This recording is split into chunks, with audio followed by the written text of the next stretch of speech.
আরে গিন্নি, ব্যবসায়ী সুরেশ এসেছে। তুমি যে টাকাগুলো জমিয়ে রেখেছিলে সেগুলো দিয়ে দাও। তুমি তো জানো যে ওই টাকাগুলো আমি কত কষ্ট করে একটু একটু করে জমিয়েছি। আর ওই টাকাগুলো যদি আমি দিয়ে দিই এখন, তাহলে শীতের জন্য কম্বল কিভাবে কিনবো বলো তো? আর এখন যে ঠান্ডা পড়ে গেছে, তাহলে এই শীতের রাতগুলো কিভাবে কাটবে তুমি একবার ভেবে দেখেছো? তার চেয়ে বরং তুমি মালিককে বলে দাও যে ফসল যখন আমাদের কাটা হবে তা বাজারে বিক্রি করে যা উপার্জন হবে তখন আমরা টাকা শোধ করে দেব। এখন আমাদের কাছে টাকা নেই। রমেশ তার স্ত্রীর কথা শুনে চুপচাপ দাঁড়িয়ে থাকে আর সে মনে মনে ভাবতে থাকে, ঠান্ডা পুরো মুখের উপর চলে এসেছে, কম্বল ছাড়া শীত কাটবে না। কিন্তু মালিককে যদি টাকা না দিই, উনিও এখান থেকে যাবে না। গিন্নি, তুমি টাকাটা দিয়ে দাও, কারণ আমার কথা মালিক শুনবে না। আমরা নয় কম্বলের জন্য অন্য কোনো ব্যবস্থা করে নেব। তুমি এখন তাড়াতাড়ি টাকাটা দিয়ে দাও।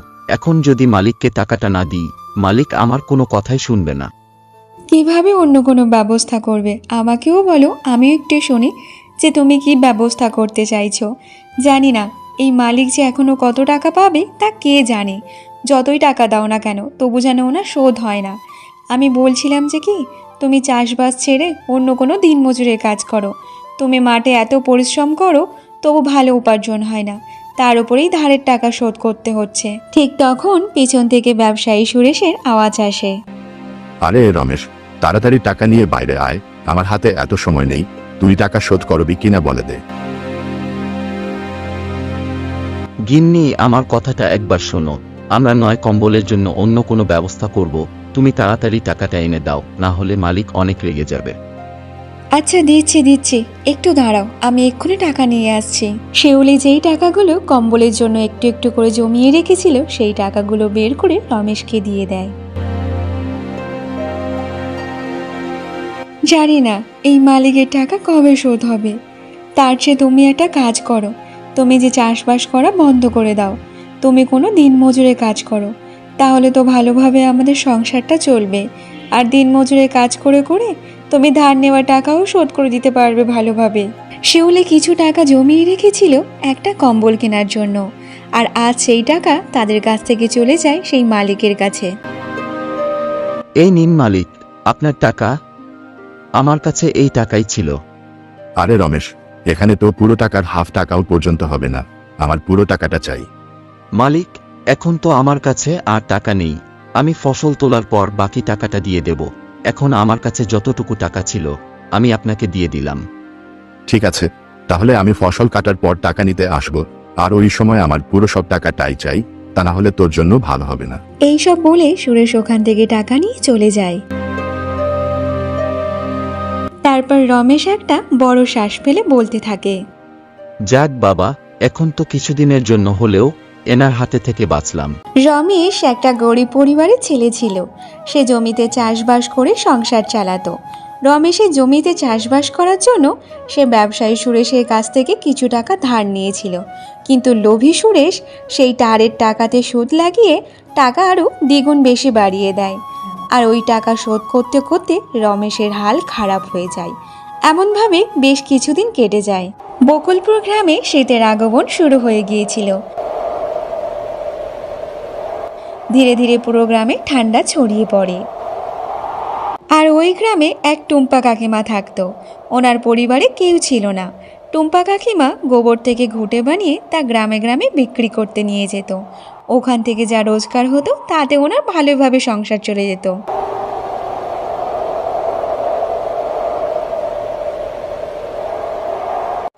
হে ভগবান, আজ এত ঠান্ডা পড়েছে যে কি বলবো। এত ঠান্ডার মধ্যে আমি যে কি করে কাজ করব তা বুঝতেই পারছি না। ঠান্ডার মধ্যে কাঁপতে কাঁপতে ঘুঁটে নিয়ে টুম্পা কাকিমা গ্রামে পৌঁছে যায়। ঘুঁটে নিয়ে যাও, ঘুঁটে। এই ঘুঁটে একবার উনুনে দিলে ভাত তরকারি সব হয়ে যাবে। একটা ঘুঁটেই সব কাজ শেষ হয়ে যাবে। ঘুঁটে নিয়ে যাও, ঘুঁটে। আমি নিজের হাতে এই ঘুঁটে বানিয়েছি। সবাই নিয়ে যাও ঘুঁটে।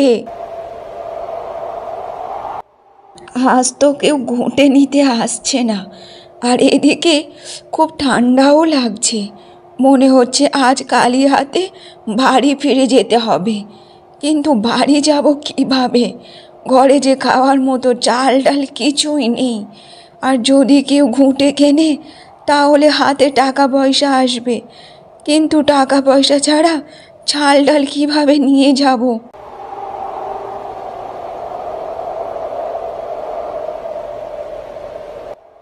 আরে ও কাকিমা, এদিকে এসো, এদিকে এসো। আমি যে তোমার হাতের বানানো ঘুঁটে কিনবো, এদিকে এসো।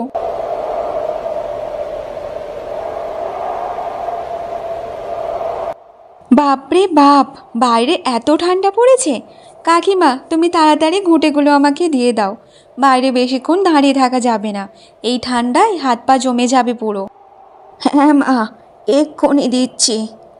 এই নাও মা, তোমার ঘুঁটে। কাকিমা, কাল এসে টাকাটা নিয়ে যেও। এখন যে আমার কাছে একদম খুচরো টাকা নেই। আরে মা, এখন তো আমার টাকাটার দরকার আছে, তুমি নয় আমাকে কিছু অন্তত দিয়ে দাও। কাকিমা, এতে কিছু চাল আছে, তুমি এই চালগুলো নিয়ে যাও। ঠিক আছে মা, আজ এই চালগুলো নিয়ে আমি আমার পেটটা চালিয়ে নেব রে। এমনভাবে টুম্পা কাকিমা ঘুঁটেগুলো অনেক জায়গায় বিক্রি করে সে বাড়িতে যাওয়ার জন্য রওনা দিয়ে দেয়। তখন ঠান্ডা উত্তরে হাওয়া বইতে থাকে। হে ঈশ্বর, কোনো রকমভাবে বাড়িতে পৌঁছাতে দাও। বাড়িতে গিয়ে কম্বলটা গার উপর চাপিয়ে গাটা পুরো গরম করে দেব। এখন যে বয়স হয়েছে আমার, এত ঠান্ডা আর সহ্য করতে পারি না যে। ঠান্ডায় কাঁপতে কাঁপতে টুম্পা কাকিমা বাড়িতে পৌঁছে যায়। বাড়িতে পৌঁছে টুম্পা কাকিমার গায়ে কম্বল চাপিয়ে সে আগুনের সামনে বসে পড়ে। বাড়িতে এসে একটু শান্তি পেলাম। বাইরে মনে হচ্ছিল যে এবার যেন আমার প্রাণটা চলে যাবে। আর একটু আগুনটা পুড়িয়ে নিই, তারপর নয় রান্না বসাতে যাব। ধীরে ধীরে ঠান্ডা এত পরিমাণে পড়ছিল যে গ্রামের সবাই তা নিয়ে অনেক চিন্তায় পড়ে যায়। দেখতে দেখতে ঠান্ডার অন্য রূপ নিয়ে নেয়। একদিন রাতে খুব জোরদার বৃষ্টি শুরু হয়ে যায়।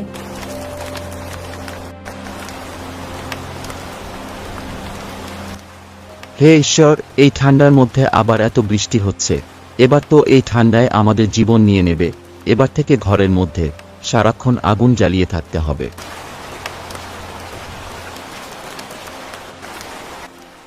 গিন্নি, একই অবস্থা হয়ে গেছে দেখেছ, রাতে এত পরিমাণ বৃষ্টি হচ্ছে।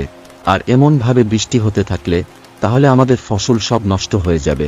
অনেক কষ্ট করে এত ঠান্ডার মধ্যে ফসল তৈরি করেছিলাম। শোনো, তুমি এত বেশি চিন্তা করো না। এটা শীতের প্রথম বৃষ্টি, সকাল হওয়া পর্যন্ত এই বৃষ্টি থেমে যাবে। ঈশ্বর যেন এমনটাই করে গো গিন্নি, তা না হলে আমার ফসল সব নষ্ট হয়ে যাবে। গিন্নি, এই বৃষ্টি পড়ছে, তার উপর এত ঠান্ডা, অনেক বেশি শীত করছে। তুমি একটা কম্বল বের করো। এখন আমি কম্বল কোথায় থেকে পাবো? কম্বলের টাকা যা বাঁচিয়ে রেখেছিলাম তা তো মালিক নিয়ে চলে গেছে। ঘরেতে শুধু একটা গায়ে দেওয়ার জন্য ছেঁড়া চাদর আছে, আর সেই চাদরটা আমি বাচ্চাদের গায়েতে দিয়েছি। হে ঈশ্বর, এ কেমন দিন দেখতে হচ্ছে! এত ঠান্ডার মধ্যে গায়ে দেওয়ার জন্য ঘরেতে একটাও কম্বল নেই। একটা কাজ করো গিন্নি, কিছু কাঠপাতা জ্বালিয়ে দাও, কিছুটা হলেও ঘরটা গরম হয়ে থাকবে এই ঠান্ডার মধ্যে। এরপর শিউলি একটা আগুন জ্বালিয়ে দেয়। সেই আগুনের চারিপাশে সবাই বসে আগুন পোহাতে থাকে। এমনভাবে বৃষ্টি সারা রাত হতে থাকে, কিন্তু বৃষ্টি থামার কোনো নামগন্ধ নিচ্ছিল না। পুরো 3 দিন ধরে লাগাতার বৃষ্টি হতেই থাকে। 3 দিন পর যখন বৃষ্টি থামে, তখন গ্রামের সবাই সবার জমিতে ফসল দেখতে যায়। রমেশ তার ফসল দেখে অবাক হয়ে যায়। তার ফসল পুরো বৃষ্টির জলে ডুবে গিয়েছিল। হে ঈশ্বর, একই অবস্থা হলো, আমার ফসল তো পুরো নষ্ট হয়ে গেল। এবার এত ঠান্ডায় আমরা কি করব? এই ফসল তো আমার শেষ সম্বল ছিল, তা এখন সব নষ্ট হয়ে গেল। এবার মালিকের টাকা কিভাবে শোধ করব? আবার আমাদের এখনো কোনো কম্বল কেনার টাকা নেই। হে ঈশ্বর, এত ঠান্ডায় আমাদের কিভাবে কাটবে?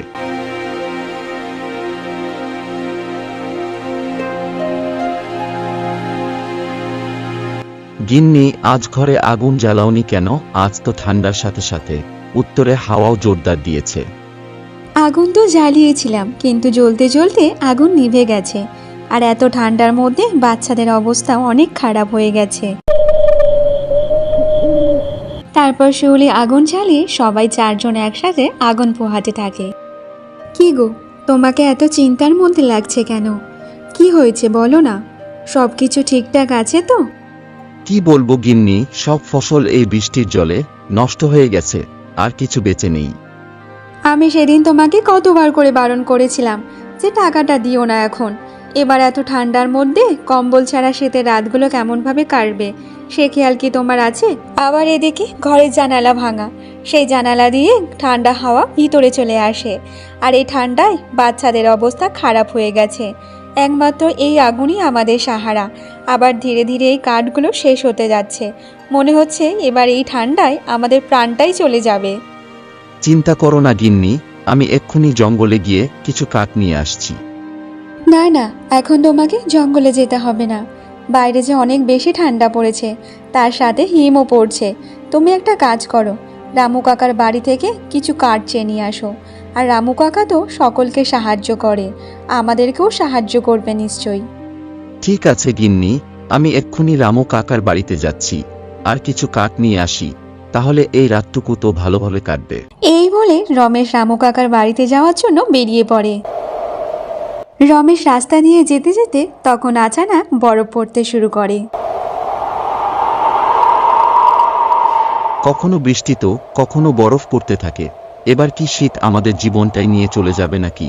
এমনভাবে শীতে আর বাঁচা যায় না।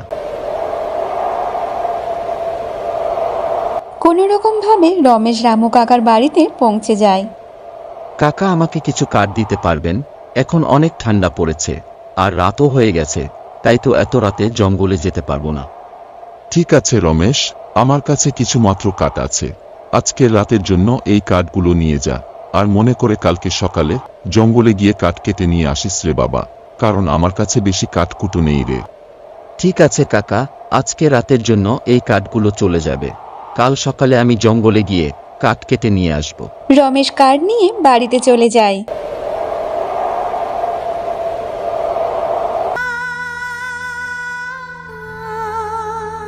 এই নাও গিন্নি, কাকার কাছে বেশি কাঠকুটো ছিল না, তাই আমাকে এই কাঠগুলো দিয়েছে। আজ রাতটুকুই চলে যাওয়ার মতো, তবে গিন্নি আগুন জ্বালানোর সময় একটা একটা করে কাঠ দিয়ে আগুন জ্বালাবে, তাহলে সারা রাত কেটে যাবে। ঠিক আছে গো, তুমি একদম চিন্তা করো না। আগুন জ্বালানোর সময় আমি একটা একটা করে কাঠ দিয়ে আগুন জ্বালাবো। কোনো রকম ভাবে রমেশ ও শিউলি শীতের রাতটা কাটিয়ে ফেলে।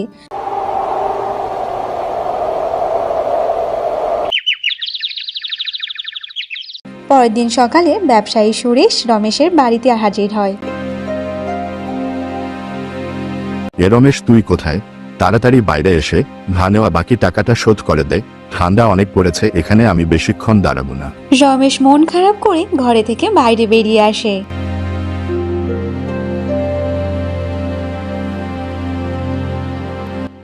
মালিক, আমার ফসল সব নষ্ট হয়ে গেছে এই বৃষ্টির কারণে। এখন আমার কাছে 1 টাকাও নেই। মালিক, আপনি আমাকে কিছুদিন সময় দিন, আমি কোথাও না কোথাও থেকে দিনমজুরের কাজ করে আপনার সব টাকা শোধ করে দেব। রমেশ, এবার তোর নাটক আর এখানে চলবে না। আমার টাকা আমার চাই, আর যদি তুই টাকা এক্ষুনি শোধ করতে না পারিস, তাহলে আজ থেকে তোর বাড়ি আর জমি আমার হবে। যা, এক্ষুনি এই বাড়ি ছেড়ে চলে যা। মালিক, আমার উপর দয়া করুন। এত ঠান্ডার মধ্যে বউ বাচ্চাকে নিয়ে কোথায় যাব? এই কুড়ে ঘর ছাড়া আমার আর কোনো জায়গা নেই থাকার। মালিক, আমার বাচ্চাদের একটু মুখের দিকে তাকিয়ে আমাদেরকে একটু দয়া করুন। আমি তোর কোনো কথা শুনতে চাই না। তুই এক্ষুনি এই বাড়ি ছেড়ে চলে যা, আর যতদিন না তুই তোর টাকা শোধ করতে পারবি, ততদিন এই বাড়ি আর জমি পাবি না। এরপর রমেশ তার পরিবারকে নিয়ে বাড়ি ছেড়ে চলে যায়। বেচারা রমেশ তার স্ত্রী এবং বাচ্চাদেরকে নিয়ে এত ঠান্ডার মধ্যে কাঁপতে কাঁপতে তারা আশ্রয়ের জন্য জায়গা খুঁজতে থাকে, কিন্তু তারা থাকার জন্য কোনো জায়গা খুঁজে পাচ্ছিল না। বাবা, কি ঠান্ডা পড়েছে গো! আমি এই ঠান্ডায় আজ যেতে পারছি না, আর বাচ্চাদেরও শরীর যে খুব খারাপ হয়ে যাচ্ছে। আর একটু যদি এই ঠান্ডার মধ্যে হেঁটে হেঁটে যাই, তাহলে যে এখানেই আমাদের প্রাণটাই চলে যাবে গো। আমরা এখানে দাঁড়াতে পারবো না গিন্নি, আজ খুব ঠান্ডা পড়েছে, তার সাথে বরফ পড়ছে। আমরা এখনো থাকার মতো কোনো জায়গা খুঁজে পেলাম না। যতদিন যাচ্ছে যেন ঠান্ডা ততই বেশি পড়ছে। তারা এমনভাবে ঠান্ডায় কাঁপতে কাঁপতে যেতে থাকে, আর একটু যাওয়ার পর তারা একটা ছোট্ট ঘর দেখতে পায়। গিন্নি, ওই দেখো, ওই একটা বাড়ি দেখতে পারছি, চলো আমরা ওই বাড়ির ভিতরে যাই। কে জানি ওই ঘরে হয়তো আমরা থাকার জন্য একটু আশ্রয় পাবো, আর এত ঠান্ডা থেকে একটু মুক্তি পাবো। তারপর তারা ওই বাড়ির সামনে গিয়ে বলতে থাকে,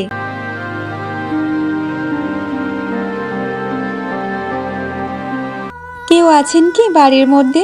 যদি থাকেন তাহলে একটু আমাদের সাহায্য করুন। কেউ একটু বাইরে বেরিয়ে আসুন, আমাদেরকে একটু সাহায্য করুন দয়া করে। তারা এমনভাবে ডাকতে থাকলেও কেউ ঘরের মধ্যে থেকে বাইরে বেরিয়ে আসে না, কিংবা কেউ সাড়াও দেয় না। শোনো না, বলছিলাম এই বাড়ির মধ্যে মনে হয় কেউ নেই, চলো আমরা একবার ঘরের মধ্যে গিয়ে দেখে আসি। তারপর তারা ঘরের মধ্যে চলে আসে, আর ঘরের মধ্যে দেখে সেখানে কেউ ছিল না। গিন্নি, আমরা কিছুক্ষণ এই ঘরের মধ্যে বিশ্রাম নেই। যদি এই ঘরের মালিক আসে তাহলে আমরা আমাদের বিপদের কথা বলবো। যদি উনি আমাদেরকে দয়া করেন এখানে থাকতে দেয় তাহলে খুব ভালো হবে। ঠিক আছে, তাহলে আমরা এখানে কিছুক্ষণ অপেক্ষা করি, দেখি কেউ আসে কিনা। তারপর তারা ওই ঘরের মধ্যে অপেক্ষা করতে থাকে, আর সেখানে তারা আগুন জ্বালিয়ে বাচ্চাদের আগুনের সামনে বসিয়ে দেয় গা গরম হওয়ার জন্য। আগুনের সামনে বসে এবার একটু শান্তি পেলাম, গাটা গরম গরম হচ্ছে। কতক্ষণ ধরে এত ঠান্ডার মধ্যে হেঁটেই বেড়াচ্ছিলাম। ও গো, শুনছো? এবার যে আগুন ধীরে ধীরে নিভে যাবে। তুমি একটা কাজ করো, তুমি বাইরেতে গিয়ে কিছু কাঠ নিয়ে এসো, না হলে যে আগুন এবারে নিভে যাবে। তুমি বাচ্চাদেরকে খেয়াল রেখো, আমি এক্ষুনি কাঠ নিয়ে আসছি।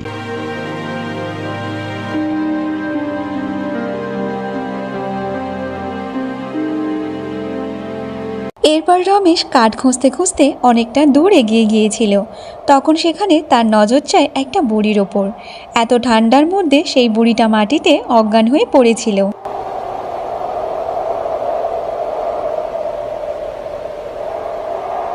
ও বুড়িমা, উঠুন, কি হয়েছে আপনার? মনে হয় বেশি ঠান্ডার কারণে বুড়িমার কোনো হুঁশ নেই, তাই অজ্ঞান হয়ে গেছে। এরপর রমেশ ওই বুড়িমাকে নিয়ে সে বাড়িতে চলে আসে।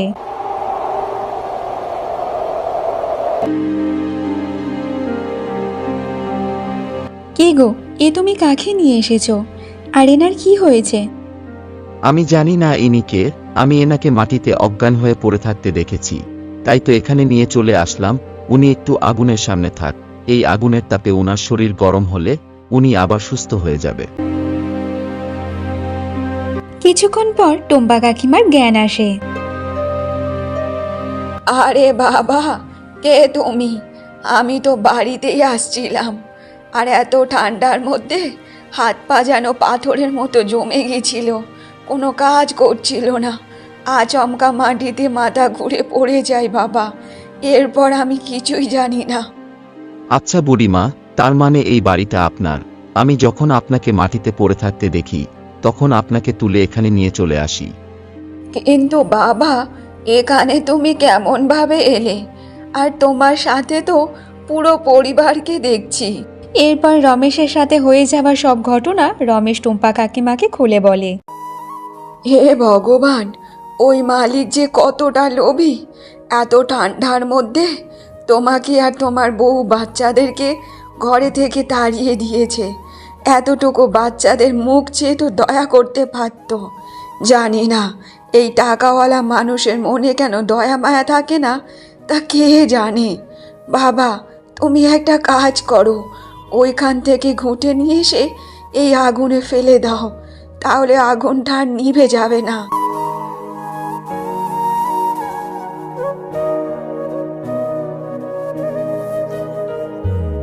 বাবা, তোরা একদম চিন্তা করিস না রে, তোরা সবাই আমার বাড়িতেই থাকবি। আর এমনিতে আমার তো কেউ নেই তিন কোলে, আমার বয়সও হয়েছে, আর এই ঠান্ডায় আমার হাত পা যে একদম কাজ করে না রে। এত ঠান্ডা আর সহ্য করতে পারি না রে। এর চেয়ে ভালো যদি ভগবান আমাকে তুলে নিত রে। বুড়িমা এমন ভাবে বলবেন না, আমি আছি, আর আপনার বৌমা নাতি নাতনি, আমরা সবাই তো আছি আপনার সাথে। আজ থেকে আমরা আপনার সব খেয়াল রাখবো। ভগবান তোদের ভালো করুক রে বাবা। ভগবান হয়তো এটাই চাই যে তোরা আমার সাথেই থাক।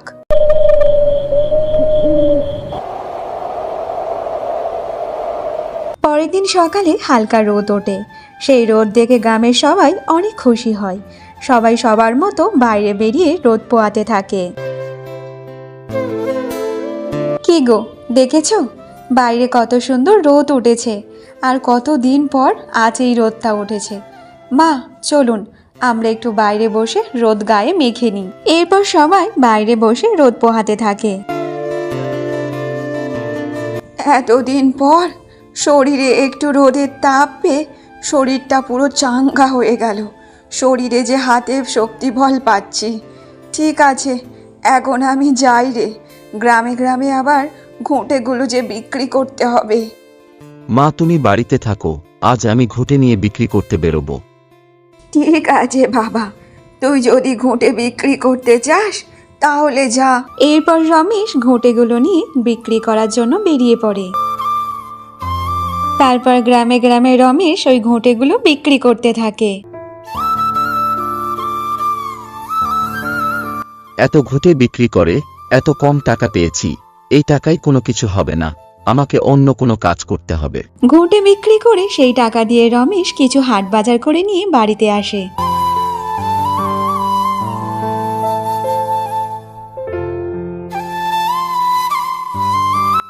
কি গো, তুমি এই ঘুঁটেগুলো বিক্রি করে সেই টাকা দিয়ে হাট বাজার করে নিয়ে এসেছো? এই নাও গিন্নি, এখানে চাল ডাল হাট বাজার করে নিয়ে এসেছি। আজ একটু খিচুড়ি বানিয়ে দাও তো, গরম গরম সবাই খাবেই এই ঠান্ডার সময়। মা, আমি একটা কাজ করি, জঙ্গলে গিয়ে কাঠ কেটে ওগুলো গ্রামে গ্রামে বিক্রি করে দেব, তাহলে আমাদের আরো ভালো একটু মুনাফা হবে। ঠিক আছে বাবা, কিন্তু তুই যদি কাঠ বিক্রি করতে চাস তাহলে জঙ্গলে পশ্চিম দিশা জঙ্গলে যা, ওখানকার কাঠ নিয়ে আয়। ওই জঙ্গলে অনেক বড় বড় গাছ আছে, ওই গাছের কাঠ আগুন জ্বাললে ঘরে পুরো গরম হয়ে থাকে রে বাবা। তুই যা বাবা, ওই কাঠ নিয়ে এসে তুই গ্রামে গ্রামে বিক্রি কর, দেখ তোর অনেক ভালো উপার্জন হবে রে। ঠিক আছে মা, তাহলে আমি কাল পশ্চিম দিশা জঙ্গলে যাব।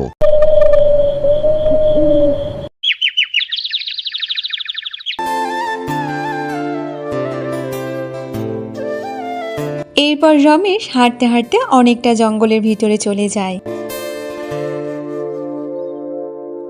তারপর সে ওই জঙ্গলের মধ্যে অনেক বড় বড় গাছ দেখতে পায়। অন্যান্য গাছের থেকে সেই সব গাছগুলো একটু আলাদা ছিল। এরপর ওই গাছের কাঠ কেটে সে গ্রামে চলে আসে। রমেশ ওই কাঠগুলো গ্রামের সবার কাছে বিক্রি করে দেয়, আর এমনভাবে তার সব কাঠ বিক্রি হয়ে যায়। সে তাদের বাড়িতে নিয়ে যাওয়ার জন্য কিছু কাঠ আলাদা করে গুছিয়ে রেখেছিল।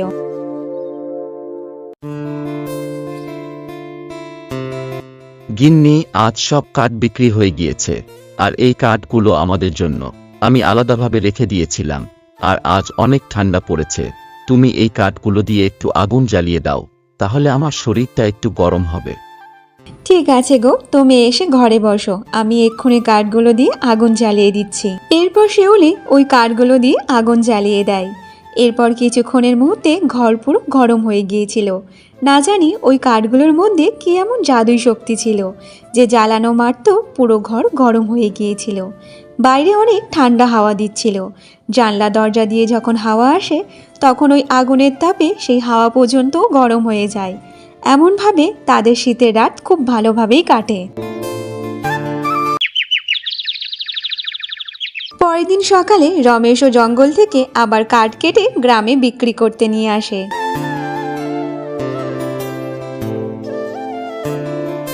রমেশ দা, তোমার এই কাঠ আমি কিনতে চাই। তোমার আনা এই কাঠগুলো দিয়ে আগুন জ্বালানোর পর ঘর পুরো গরম হয়ে থাকে। হ্যাঁ রমেশ ভাই, আমিও কিনতে চাই এই কাঠ।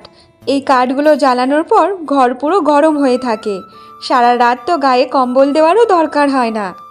হ্যাঁ ভাই, আমিও কোনো দিন এমন কাঠ দেখিনি যে জ্বালানোর পর ঘর পুরো গরম হয়ে যায়। ওই দিন রমেশের সব কাঠ এক মুহূর্তের মধ্যে বিক্রি হয়ে যায়। তাতে রমেশের অনেক ভালো মুনাফা হয়। সেই টাকা দিয়ে একটু বেশি হাট বাজার করে নিয়ে রমেশ বাড়িতে যায়।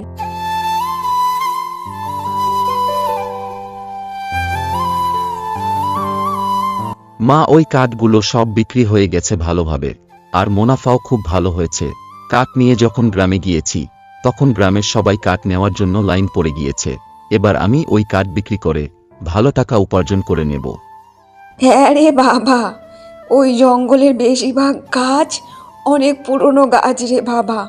আমার দাদুরা তার দাদুরা আগে ওই জঙ্গলে থাকতো রে। আর ওই জঙ্গলে বেশিরভাগ গাছ আমার দাদুদের আমলের সময়ের গাছ রে। এমনভাবে রমেশ জঙ্গল থেকে কাঠ কেটে গ্রামে গ্রামে বিক্রি করে। আর সেই কাঠগুলো বিক্রি করার পর সে অনেক ভালো উপার্জন করতে থাকে। আর সে কিছুদিনের মধ্যে রমেশ সেই সুরেশের টাকা শোধ করে দেয়, আর তার সাথে তার বাড়ি ও জমি ছাড়িয়ে নেয়। এরপর রমেশ তার পরিবার এবং সাথে টুম্পা কাকিমাকে নিয়ে নিজের বাড়িতে চলে আসে। তারপর থেকে রমেশ জঙ্গলে কাঠ কাটা বন্ধ করেনি। সে সবসময় জঙ্গল থেকে কাঠ কেটে এনে গ্রামে গ্রামে বিক্রি করত। আর সেই বিক্রি করার পর তাদের সংসার অনেক ভালোভাবে চলে যেত।